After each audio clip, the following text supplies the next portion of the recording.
بسم اللہ الرحمن الرحیم. آنریبل سبسکرائبرز، سامعین و ناظرین، دوست احباب، السلام علیکم. ہم نے اپنے چینل پہ کئی ٹاپکس شروع کر رکھے ہیں. بعض میں کافی آگے بڑھ چکے ہیں، بعض کے صرف نام دیے ہیں کہ مناسب حالات و واقعات اور شخصیات ہمارے سامنے آئیں تو پھر آپ کا اور ان کا تعارف ہو، اور شخصیات بھی وہ ہوں جو کچھ کہیں اس میں کوئی جھوٹ کا عنصر نہ ہو. صرف یہ ہے کہ سوشل میڈیا پہ جو کچھ ہو رہا ہے وہ آپ بھی جانتے ہیں. تو آج دا اسٹوری آف لیجنڈس، جو عظیم ہمارے لوگ ہیں، ایبل ہوں گے، ڈسیبل ہوں گے، جو بھی ہوں، جو جس مقام پہ ہے وہ کیسے پہنچ گیا، اس سلسلے کا آغاز کر رہے ہیں. پہلے آپ کو بتایا جا چکا ہے. تو ہمارے لیے بہت سعادت کی بات ہے کہ اس وقت میرے ساتھ mister Abdul Hafeez, chairman C D F Cholistan disable foundation, بنفس نفیس موجود ہیں، اور ان سے ہم مختصر سوال و جواب کا ایک چھوٹا سا پروگرام کریں گے، اور اس میں آپ جانیں گے کہ ان دور دراز علاقوں میں جہاں ڈسیبل ویلفیئر کا کوئی تصور ہی نہیں ہے، انہوں نے اپنی زندگی کیسے بنائی، اور صرف یہ نہیں کہ اپنی ذات تک بلکہ ہزاروں کی تعداد میں گرد و پیش کے علاقوں کے، قصبوں کے، دور دور تک شہروں کے لوگ آج مستفید ہو رہے ہیں. تو جناب عبدالحفیظ، السلام علیکم. وعلیکم السلام ورحمۃ تو اللہ سر. سب سے پہلے آپ ہمیں، ہمارے قارئین کو، ناظرین و سامعین کو یہ بتائیں گے کہ آپ کا تعلق کس خاندان سے ہے، آپ کی کوئی جو ڈسیبلٹی ہے نظر کی وہ کب ہوئی اور کیوں ہوئی، اور پھر آپ یہ بتائیں گے کہ آپ کو کس عمر میں احساس ہوا کہ آپ کا نظر کا مسئلہ ہے، اور آپ نے اپنی ابتدائی تعلیم کیسے شروع کی. لو بسم اللہ الرحمن الرحیم کریں. سب سے پہلے میں شکریہ ادا کرتا ہوں لیجنڈ پرسنالٹی سر عبد المنان صاحب کا کہ انہوں نے مجھے موقع دیا ہے. اصل میں میرا تعلق پنجاب کی سب سے آخری تحصیل صادق آباد سے ہے، جو کہ مضافات، کوٹھوں اور بستیوں پر مشتمل ہے. وہاں پر خصوصی افراد کی تعداد سینکڑوں میں نہیں بلکہ ہزاروں میں ہے. 24 دسمبر 2018 کو میری سر عبد المنان صاحب سے پہلی مرتبہ ملاقات ہوئی تو میں بہت زیادہ خواہاں تھا، چونکہ ہمارے خاندان میں 30 سے زیادہ لوگ معذور ہیں، بصارت سے محروم ہیں یا کمزور بصارت ہے ان کی، اور ہم خود اپنے گھر میں 9 لوگ جو ہیں وہ بلائنڈ ہیں. تو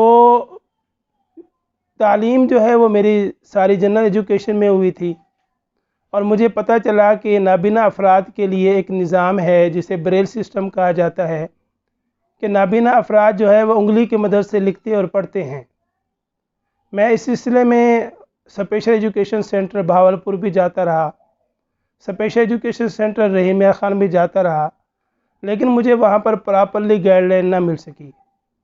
چونکہ میں 2009 میں جنرل ایجوکیشن میں ٹیچر ہو گیا تھا اور آر پی کا پیشنٹ ہوں. آر پی جو ہے ریٹینس پیگمنٹائسا جو ہے، یہ ایک ایسی بیماری ہے کہ جس میں ٹائم کے ساتھ ساتھ انسان کی بصارت میں کمی ہوتی ہے اور نظر خراب ہوتی ہے. تو مجھے بھی احساس تھا، جیسا کہ میرے بھائی بھی اس بیماری میں مبتلا تھے اور ٹوٹلی بلائنڈ ہو گئے، میرے والد صاحب اور ہمارے خاندان کے دوسرے افراد. تو ہمارا جو خاندان ہے بیسیکلی وہ مذہبی گھرانے سے میں تعلق رکھتا ہوں، اور زیادہ تر جو ہیں وہ مسجد میں امامت کر لیتے ہیں یا حافظ یا قاری بن جاتے ہیں. تو میں نے اس ٹرینڈ کو چینج کیا. میں نے کوشش کی کہ میں تھوڑا سا بہتر کروں اپنے خاندان کے لیے، کیونکہ جیسے جیسے حالات بدلتے ہیں تو اس طریقے سے انسان کے لیے مشکلات میں بھی اضافہ ہوتا ہے۔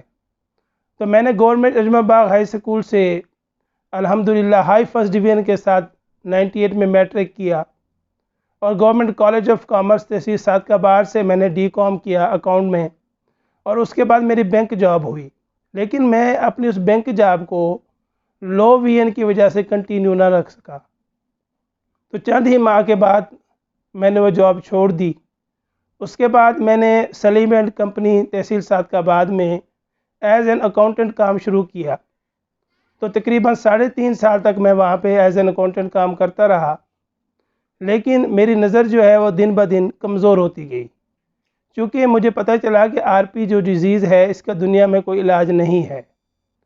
تو کچھ دوستوں نے مجھے مشورہ دیا کہ آپ ایسا کریں کہ آپ ٹیچنگ کا پروفیشن جو اڈاپٹ کریں، کیونکہ وہ ایسا پروفیشن ہے کہ جس میں عزت بھی ہے اور آپ ٹیلنٹڈ آدمی ہیں، آپ کے پاس نالج بھی ہے، تو آپ کے لیے یہ زیادہ سوٹیبل رہے گا۔ تو صدارتی ایوارڈ یافتہ ادارہ بسم اللہ ہائر سیکنڈری اسکول سے میں نے اپنی ٹیچنگ کیریئر کا آغاز کیا۔ اس کے بعد وہاں کے جو پرنسپل تھے مختار احمد شاکر صاحب، تو انہوں نے مجھے موٹیویٹ کیا کہ بیٹا آپ آگے اپنی ایجوکیشن کو بہتر کرو۔ تو میں نے ان کی نصیحت پر عمل کرتے ہوئے 2006 میں ہائی فرسٹ ڈویژن کے ساتھ بی اے کیا۔ تو اس کے بعد پھر میں نے سوچا کہ بی اے بھی میں نے کر لیا، الحمدللہ میرے نمبر بھی اچھے ہیں۔ پھر میں نے 2007 میں اسلامی یونیورسٹی رحیمیہ خان کیمپس میں ایڈمیشن لے لیا، اور وہاں سے ریگولر میں نے الحمدللہ 2008 میں ہائی فرسٹ ڈویژن سے بی ایڈ کر لیا۔ اور اللہ پاک کی مہربانی یہ ہوئی کہ جیسے میں نے بی ایڈ کیا تو وہاں کے صادقہ آباد کے ایک فیمس ادارے اقرا پبلک اسکول میں نے جو ہے پڑھانا شروع کیا، مجھے موقع ملا، اور میری خواہش بھی تھی کہ میں اتنے بڑے ادارے میں پڑھاؤں۔ تو اسی دوران ہی سن 2009 میں میری 23 اکتوبر 2009 میں میری جاب ہوئی، اور میں دوبارہ گورنمنٹ سروس میں 9 سال کے بعد واپس آ گیا۔ تو میں نے اس پر بھی بس نہیں کی، میں نے اپنی کاوش کو جاری رکھا، اور الحمدللہ 24 دسمبر 2018 کو میری کوششیں بڑھ آئیں، اور میری جو دلی خواہش تھی کہ میں بریل سیکھوں، میں سر کے پاس اسلام آباد تشریف لایا، اور الحمدللہ سر نے انتہائی محبت کا اظہار کیا اور مجھے حوصلہ بھی دیا، اور سر نے فرمایا کہ میں سرحد یونیورسٹی کا ہیڈ آف ڈپارٹمنٹ ہوں، بیٹا میرے لیے تو کوئی مسئلہ نہیں ہے، آپ ایسا کریں کہ جو ہے وہ بسم اللہ پڑھیں، اپنا کام شروع کریں۔ تو چونکہ چھٹیاں تھیں تو میں ادھر ہی رہ کے میں نے 5 دن کے اندر دن رات محنت کر کے جو ہے وہ بریل سیکھی، اور سر مجھ سے بہت زیادہ خوش ہوئے، اور اس میں میرا کوئی کمال نہیں، سر صبح کے 4 بجے سے لے کر رات کے 12 بجے تک مسلسل مجھے پڑھاتے رہتے تھے، اور مجھے عملی طور پر کام کرواتے، اور مجھے گائیڈ کرتے، میری اصلاح فرماتے، اور قدم قدم پر میری رہنمائی کرتے۔ تو 2019 میں الحمدللہ میرا انتہائی شارٹ ٹائم ایم ایڈ بھی مکمل ہو گیا۔ میں نے اس پر بھی اکتفا نہیں کیا، میں نے آگے کوشش جاری رکھی۔ الحمدللہ 2022 میں نے بریل کورس کیا ڈائریکٹر آف اسپیشل ایجوکیشن سے، تاکہ میں اپنے لیے اور بہتری پیدا کر سکوں، اور اپنے جیسے جو ہمارے وہاں علاقے کے لوگ ہیں ان کو آگے اس سسٹم میں لا سکوں، کیونکہ وہاں پہ بہت کمی تھی، بہت زیادہ ضرورت تھی۔ تو اللہ کا شکر ہے کہ آج تک جو بھی میرا وقت گزر رہا ہے 2018 سے لے کے آج 2023 ہے، قدم قدم پر سر ہمارے رہنمائی فرما رہے ہیں۔ یہ کافی تفصیل سے آپ نے وضاحت کی کہ آپ یہاں تک کیسے پہنچے ہیں۔ اب اگلا مرحلہ ہے، پھر جب آپ کا جاب بھی ہو گیا اور آپ کا ایم ایڈ بھی ہو گیا، کیا اس کے بعد آپ نے تنظیمی جو کارروائی تھی، تنظیم بنا کے لوگوں کی فلاح و بہبود کا کام جاری رکھا، اور نیز یہ کہ اپنی تعلیم آپ نے جاب کے بعد بھی جاری رکھی؟ وہ تو مجھے پتہ ہے اب بھی جاری ہے آپ کی تعلیم۔ خاص طور پہ آپ یہ بتائیں کہ آپ کے علاقے میں خود ذاتی طور پہ جانتا ہوں کہ جنوبی پنجاب اور اندرون سندھ میں ہزاروں کی تعداد میں ڈسیبل لوگ ہیں. وہاں تک اول تو کام ہوتا نہیں. کام ہوتا کیا ہے؟ ہمیں اپنے ڈسیبلٹی سرٹیفکیٹ دے دیں، کارڈ دے دیں، آپ کو گرانٹ لے کے دیں گے، یہ کریں گے، وہ کریں گے، اور وہ کارڈ وغیرہ جو کچھ ہوتا ہے ڈاکومنٹس اپنی جیب میں اور گرانٹ دوسری جیب میں. تو بہرحال عبدالحفیظ، اب آپ یہ بتائیں کہ تنظیمی نقطہ نظر سے آپ جو کام کر رہے ہیں، اور لوگوں کے لیے یہ ایک بہت بڑی خوشخبری ہے اس ریموٹ ایریا میں، کہ اگر جو ڈسیبل لوگ ہیں، دور افتادہ علاقوں میں تو ڈسیبل لوگ ہوتے ہی بہت زیادہ ہیں، اور ان کو کوئی کسی طرح کی اویئرنیس بھی نہیں ہوتی. اور یہ بات تنظیمی بتائیں گے، اور آخر میں یہ بتائیں گے کہ آپ اپنی طرف سے اپنے ہم نوا لوگوں کو کیا میسج دینا چاہتے ہیں. جی بھی سر، اصل میں بات یہ ہے کہ جب ہم نے کام شروع کیا تو سب سے پہلے ہم نے لوگوں کو موٹیویشن دی. انہیں کہا کہ ڈسیبلٹی سرٹیفکیٹ بنائیں، اسپیشل پرسن کے ID کارڈز بنائیں. انہیں یہ بھی پتہ نہیں تھا کہ ڈسیبلٹی سرٹیفکیٹ ہوتے کیسے ہیں. تو شروع میں ہمیں بڑی مشکلات کا سامنا کرنا پڑا، اور اس کے بعد اللہ پاک نے ہمارے لیے یہ سبب بنایا کہ وہاں پہ LRBT کی برانچ بن گئی. تو ہم نے ان سے ریکویسٹ کی LRBT والوں سے کہ ہمارے علاقے میں بہت زیادہ ڈسیبل لوگ ہیں، چونکہ صادق آباد جو ہے وہ 28 یونین کونسل پر مشتمل ایک تحصیل ہے، اور جس کی آبادی تقریباً 14 لاکھ ہے. اتنی بڑی آبادی تک ہمارے لوگوں کے لیے ایکسیس کرنا، ان تک پہنچنا بڑا مشکل تھا. تو LRBT والوں نے کہا کہ ہم آپ کو باقاعدہ کنوینس دیں گے، گاڑی دیں گے جو لوگوں کو پک اینڈ ڈراپ کی سہولت دے گی.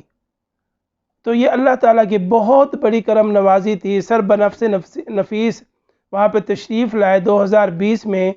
سر کو جو ہے وہ صادق آباد کا اعزازی جو ہے وہ ہم نے سرٹیفکیٹ بھی دیا، اعزازی شیلڈ بھی دی، اور اعزازی شہریت بھی دی صادق آباد کی 18 نومبر 2020 کو، جس میں ہزاروں کی تعداد میں نارمل اور ڈسیبل لوگ موجود تھے ان کے موجودگی میں. تو یہ بھی ہمارے لیے بڑے آنر کی بات تھی. تو LRBT نے اس کے ساتھ ساتھ یہ کیا کہ ہمیں ویل چیئرز کی بھی پرووائڈ کرنا شروع کی. 26 مئی 2021 کو انہوں نے 91 فزیکلی ڈسیبل کو ویل چیئرز پرووائڈ کی. اور اس سے قبل پاکستان ڈسیبل فاؤنڈیشن انہوں نے کراچی میں ہمارے 22 لوگوں کو ویل چیئرز اور 5 لوگوں کو ٹرائی سائیکلز جو ہے وہ پرووائڈ کی. اور اس کے بعد ہمارا کام یہاں پہ بھی بس نہیں ہوا، تو صادق آباد میں میاں احسان اللہ قصر صاحب سے میں نے ریکویسٹ کی. تو انہوں نے جو ہمارے ڈسیبل لوگ تھے ان کی فیملی کو انہوں نے سلائی مشینیں بھی پرووائڈ کی، تاکہ یہ لوگ جو لینے والے ہاتھ ہیں یہ دینے والے ہاتھ بن جائیں. تو سر نے مجھے پہلے ہی دن یہ بات بتائی تھی کہ عبدالحفیظ، آپ نے ہمیشہ سچائی کی بنیاد پر کام کرنا ہے، کسی سے کوئی غلط بیانی نہیں کرنی، نہ کسی کو آپ نے غلط موٹیویٹ کرنا ہے. تو الحمدللہ دن بدن ہمارے کام میں اضافہ ہوتا گیا. الخدمت فاؤنڈیشن نے ہمارے ساتھ بڑا کام کیا وہاں پہ، اور انہوں نے جو ہے وہ ہمیں ویل چیئرز پرووائڈ کی. اور اس کے بعد LRBT نے ہمارے لیے ایک زبردست پروجیکٹ یہ لانچ کیا. انہوں نے کہا کہ صادق آباد کے جتنے بھی گورنمنٹ کے اور پرائیویٹ کے سکول ہیں، ادارے ہیں، ان میں جتنے بھی لو وی این بچے ہیں تو ان کو چشمے بنوا کر دیے جائیں گے، اور انہیں لو وی این ڈیوائسز بھی پرووائڈ کی جائیں گی، تاکہ ان بچوں کو پڑھائی میں مشکلات کا سامنا نہ کرنا پڑے.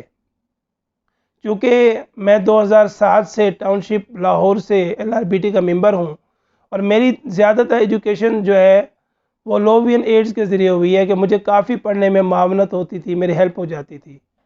تو الحمدللہ اللہ نے صادق آباد میں ہمارے لیے یہ سسٹم بنا دیا. اس کے بعد 2022 میں شدید بارشیں ہوئیں، تو پروفیسر شاہد احمد میمن صاحب، چیئرمین پاکستان ڈسیبل فاؤنڈیشن، خود وہاں پہ تشریف لائے، اور انہوں نے لوگوں کے حالات دیکھے. الحمدللہ انہوں نے ہمارے درجنوں افراد کو 1-1 لاکھ روپے کے چیک تقسیم کیے ان کی بحالی کے سلسلے میں. آج الحمدللہ ہمارے صادق آباد میں ہم کوشش یہ کرتے ہیں کہ جتنے بھی ہمارے لوگ فزیکل ڈسیبل ہوں ان کو ہم ٹرائی سائیکلز اور ویل چیئرز پرووائڈ کریں، اور جو نابینا افراد ہیں ہمارے، ان کو ہم white stick white cane provide کریں تاکہ وہ انڈیپینڈنٹ ہوں، خود آ جا سکیں۔ الحمدللہ آج سینکڑوں لوگ اپنے پاؤں پر کھڑے ہو چکے ہیں۔ صرف ویل چیئرز اور ٹرائی سائیکلز اور وائٹ کینز پر ہم نے بس نہیں کی، بلکہ ان لوگوں کو پاؤں پر کھڑے ہونے کے لیے ان کو جابز بھی پرووائڈ کروائی ہیں۔ اللہ کی مہربانی سے الحمدللہ 50 کے قریب ہمارے جو فزیکل ڈسیبل ہیں ان کو جاب مل چکا ہے، اور یہ سر کی جو خصوصی شفقت کی بدولت ہے کہ سر شاہد احمد میمن صاحب، سر عبد المنان صاحب وہاں بارہا تشریف لائے، ڈپٹی کمشنر صاحب سے، اسسٹنٹ کمشنر صاحبان سے ہم نے ان کی ملاقاتیں کروائی، انہیں موٹیویٹ کیا کہ عملی طور پر ڈسیبل کوٹے پر عمل درآمد ہوا، اور الحمدللہ درجنوں لوگ جو ہیں وہ اپنے پاؤں پر کھڑے ہوئے۔ اور اس کے علاوہ ہم فزیکل ڈسیبل اور جو ہمارے ڈیف ہیں، جو جن کی نظر الحمدللہ ٹھیک ہے اور وہ تھوڑا بہت چل پھر سکتے ہیں، کام کر سکتے ہیں، تو ان کے لیے ہم نے سمال بزنس کا بھی، مائکرو سمال بزنس کا بھی ہم نے پلان کیا ہوا ہے۔ اور اس کے علاوہ جو بچے ہیں خدا نخواستہ جن کی ایکسیس، کیونکہ اسپیشل ایجوکیشن کا ہماری تحصیل میں ایک ادارہ ہے اور ہر والدین جو ہے اس تک ایکسیس نہیں کر سکتا، تو ہم نے وہاں پہ بچوں کو بریل بھی سکھانا شروع کی ہے۔ اس کے علاوہ جو بڑے بچے جو حادثاتی طور پہ نابینا ہو گئے یا معذور ہو گئے، تو ان کو نان فارما ایجوکیشن، غیر رسمی نظام تعلیم جس میں سالوں کا کوئی چکر نہیں ہوتا، الحمدللہ اس کے ذریعے ہم نے پچھلے سال 5 بچوں کو میٹرک کا امتحان دلوایا، جن میں سے 3 بچے الحمدللہ جو ہے میٹرک کر کے پاس ہوئے۔ اور اس سال بھی ہم نے کئی بچوں کا داخلہ بھجوایا ہے، پیرنٹس کو موٹیویٹ کیا ہے کہ جہاں بھی آپ کو کوئی مسئلہ ہو تو آپ ہم سے رابطہ کریں، اگر اللہ نے کوئی مسئلہ اتارا ہے تو ساتھ اس کا اللہ نے حل بھی بھیجا ہے۔ تو میں تمام لوگوں کو یہ کہنا چاہوں گا کہ آپ خود آ کے دیکھیں، ہم نے صرف دعویٰ نہیں کیا بلکہ ہم نے عملی طور پر کام کر کے دکھایا ہے، تاکہ یہ جو جھوٹے دعوے دار ہیں، جو معذور افراد کے نام پر لوگ ارننگ کرتے ہیں، فنڈنگ کرتے ہیں، الحمدللہ چولستان ڈسیبل فاؤنڈیشن ایسا ادارہ ہے جو صرف اور صرف خدمت کر رہا ہے، لوگوں کو دے رہا ہے، لے کچھ نہیں رہا، نہ ہماری کوئی اس میں ممبرشپ فیس ہے اور نہ ہی کوئی رجسٹریشن فیس ہے، نہ ہی ہم کسی سے کوئی ہیلپ لیتے ہیں، بلکہ ہم لوگوں کو مختلف اداروں کے تعاون سے ہیلپ دیتے ہیں۔ اس کے علاوہ جو اخوت فاؤنڈیشن ہے وہ ہمارے ڈسیبل پرسنز کو 30,000 پہ بنیادی قرضہ دیتی ہے بغیر سود کے اور آسان اقساط پر، کہ اور وہ بھی اقساط اتنی ہوتی ہیں کہ وہ اپنی مرضی سے بتائیں کہ وہ مہینہ جو ہے وہ 1 مہینے کے اندر کتنی رقم واپس کر سکتے ہیں۔ تو درجنوں لوگ ہمارے اخوت فاؤنڈیشن سے بھی فائدہ اٹھا چکے ہیں ان کی اس سہولت سے۔ اب آخری بات جو ہے وہ میں تمام قارئین کو یہ کہنا چاہتا ہوں، عبدالحفیظ کی ہم نے پوری باتیں سنی، یعنی چند باتیں سنی نا، سال ہا سال کا جو ورک ہے اور شب و روز کا جو کام ہے وہ چند منٹوں میں کتنا بتایا جا سکتا تھا، انہوں نے بڑی مختصر طریقے سے، بڑے اچھے طریقے سے بتا دیا کافی کچھ۔ آخری بات صرف یہ ہے کہ آپ صرف سنانے تک نہ بات رکھیں۔ کوئی بھی اگر دعویٰ کرتا ہے کہ میں یہ کر رہا ہوں، وہ کر رہا ہوں، تو آپ لوگ خود جائیں، دیکھیں، اور جن کو ریہیبلیٹیٹ کیا گیا، موٹیویٹ کیا گیا، ان سے خود مل کے پوچھیں، تاکہ ہمارا ملک جس طرح سے چل رہا ہے آپ کو بھی پتہ ہے، جائز نجائز جو کچھ ہو رہا ہے آپ کو پتہ ہے۔ ہماری درخواست ہے آپ تمام قارئین جو بھی جس علاقے سے بھی تعلق رکھتے ہوں، آپ کے علاقے میں کوئی بھی ڈسیبل ویلفیئر یا جو کچھ ہو، پبلک ویلفیئر جو ہو رہا ہے، آپ خود اندر جا کے تصدیق تحقیق کریں، اور انشاءاللہ آگے چل کے بہت سے لوگوں سے آپ کی ملاقات ہوگی، تعارف ہوگا۔ اور جناب بیٹے میرے عبدالحفیظ، آپ کا بہت بہت شکریہ کہ آپ نے بڑے جامع انداز میں اپنے حالات و واقعات اور اپنے علاقے کے حالات و واقعات بیان کر دیے۔